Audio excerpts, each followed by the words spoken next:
പ്രിയപ്പെട്ടവരെ, ഇന്ന് ഒക്ടോബർ 5. നമുക്കേവർക്കും അറിയാം, യുനെസ്കോ ലോക അധ്യാപക ദിനമായി ആചരിക്കുന്ന ദിവസങ്ങളിൽപ്പെട്ട ഒരു ദിവസമാണ് ഇന്ന്.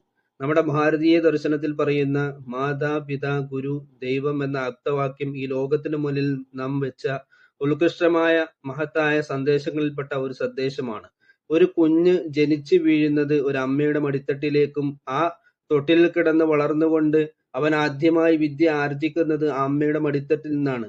എങ്ങനെയാണ് മുന്നോട്ട് പോകേണ്ടത്, എങ്ങനെയാണ് ഗമിക്കേണ്ടത് എന്നുള്ള പ്രാഥമികമായ പാഠങ്ങൾ ഒരു അമ്മയിൽ നിന്നാണ് അവൻ പഠിക്കുന്നത്. അപ്പൊ ലോകത്തെ ആദ്യത്തെ ഒരു കുട്ടിയുടെ കലാലയം എന്ന് പറയുന്നത് അമ്മയുടെ മടിത്തട്ടാണ്. ആ മടിത്തട്ടിൽ നിന്നാണ് നാളെ ആകാശത്തോളം വളരുന്ന അവൻ രൂപപ്പെടുന്നത്. ഒരു വിദ്യാർത്ഥി തന്റെ അധ്യാപകനുമായി സഹവസിച്ചുകൊണ്ട് സഹവർത്തിത്വത്തിൽ ഏർപ്പെട്ടുകൊണ്ട് പഠിക്കുന്ന പാഠങ്ങൾ തന്റെ ജീവിതത്തിൽ പ്രായോഗികമാക്കുന്ന തലം വരുമ്പോഴാണ് അവൻ യഥാർത്ഥമായ ഒരു മനുഷ്യനായി രൂപപ്പെടുന്നത്. ഒരു സമൂഹത്തിൽ എങ്ങനെ ജീവിക്കണം, ഒരു സാമൂഹിക ജീവി എങ്ങനെയായിരിക്കണം, നമുക്ക് സമൂഹത്തോടുള്ള പ്രതിബദ്ധതകൾ എങ്ങനെയായിരിക്കണം, നാം യുവത്വത്തിന് പകർന്നു നൽകേണ്ട നമ്മുടെ സന്ദേശം എന്തായിരിക്കണം, നമ്മുടെ ജീവിതം കൊണ്ട് മറ്റുള്ളവർക്ക് എന്ത് നേട്ടമാണ് ഉണ്ടാകുന്നത്, ഇതൊക്കെ ചിന്തിച്ച് രൂപപ്പെട്ട് നല്ലൊരു മനുഷ്യനായി മാറി സമൂഹത്തിനും നമ്മുടെ സമുദായത്തിനും മറ്റുള്ള എല്ലാ ആളുകൾക്കും ഗുണകാംക്ഷിയായി മാറുമ്പോഴാണ് അവനൊരു യഥാർത്ഥമായ വിദ്യാർത്ഥിയായി ജീവിതത്തിൽ വിജയിച്ചു എന്ന് നമുക്ക് പറയാൻ കഴിയുകയുള്ളൂ. നമുക്ക് ഏവർക്കും അറിയാം, ചരിത്രത്തിൽ അടയാളപ്പെട്ട ഒരുപാട് അധ്യാപകന്മാരുണ്ട്, ഒരുപാട് ശിഷ്യന്മാരുണ്ട്. അവരുടെ എല്ലാം ചരിത്രം വളരെ വിശാലമാണ്.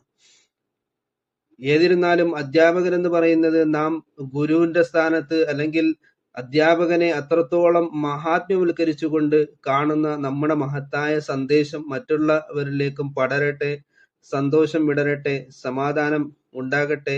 ഈ കാലഘട്ടത്തിൽ നാം അധ്യാപകരെ കുറിച്ച് സ്മരിക്കുമ്പോൾ പണ്ടുണ്ടായിരുന്ന അധ്യാപകരുടെയും ഇന്നത്തെ അധ്യാപകരുടെയും രീതികൾ നാം തുലനം ചെയ്യുമ്പോൾ നമുക്ക് ഏവർക്കും അറിയാം, ഇന്നത്തെ കാലഘട്ടത്തിൽ അധ്യാപകർ അനാദരിക്കപ്പെടുന്നുണ്ടോ എന്ന് ഒരു വേളയെങ്കിലും നാം ചിന്തിക്കേണ്ടിയിരിക്കുന്നു. അപ്പൊ അതെല്ലാം മാറ്റിവെച്ച് അധ്യാപകരോടുള്ള നല്ല സമീപനത്തിൽ നമുക്ക് പുലരാൻ കഴിയട്ടെ എന്ന് മാത്രം പറഞ്ഞുകൊണ്ട് തൽക്കാലം വാക്കുകൾക്ക് വിടാം.